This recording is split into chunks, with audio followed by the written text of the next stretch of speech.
Supreme कोर्टाने दिलेल्या SC/ST आरक्षणाच्या उपवर्गीकरणाच्या विरोधात भारत बंदची हाक. धुळ्यात आझाद समाज पक्षाचा रास्ता रोको. सर्वोच्च न्यायालयाचा SC/ST आरक्षणाच्या वर्गीकरणाचा निकाल घटनाबाह्य असून जनतेला अमान्य असल्यामुळे याचा निषेधार्थ पुकारण्यात आलेल्या भारत बंदला धुळे शहरातून आझाद समाज पार्टीने पाठिंबा दिला असून सर्वोच्च न्यायालयाच्या या निर्णयाविरुद्ध न्यायालयात पुनर्विचार याचिका दाखल करण्यात यावी, या प्रमुख मागणीसाठी आझाद समाज पार्टीच्या वतीने शहरातील संतोषी माता चौक येथून मोर्चा काढण्यात आला. यावेळी संतोषी माता चौक येथे रास्ता रोको आंदोलन करून धुळे जिल्हाधिकारी कार्यालयावर हा मोर्चा काढण्यात आला. या मोर्चात आझाद समाज पार्टीचे महाराष्ट्र प्रदेश अध्यक्ष आनंद लोंढे यांच्यासह कार्यकर्ते मोठ्या संख्येने उपस्थित होते. सर्वोच्च न्यायालयाने अनुसूचित जाती अनुसूचित जमाती यांच्यामध्ये वर्गीकरण करून क्रिमिनल ॲक्ट लागू करण्यासाठी आदेश काढलेले आहेत केंद्र आणि राज्य शासनाला.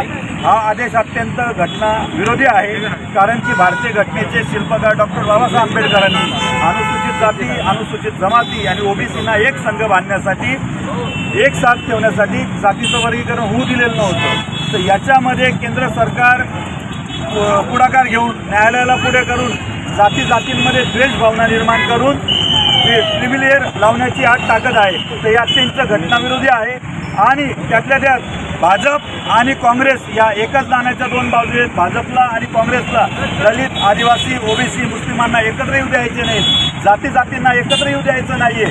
म्हणून ते जातींमध्ये तेढ निर्माण व्हावी म्हणून भाजप आणि काँग्रेस आणि त्यांचे मित्रपक्ष हे एक दिलाने जातींमध्ये तेढ कशी निर्माण होईल, वर्गीकरण कसं होईल याचं समर्थन करत आहेत. ज्या आदिवासी बांधवांनी, ज्या दलित बांधवांनी, ज्या मुस्लिम बांधवांनी, ज्या OBCंनी काँग्रेस यांना मतदान केलं, काँग्रेस वर्गीकरणावर एक शब्दही बोलत नाहीये.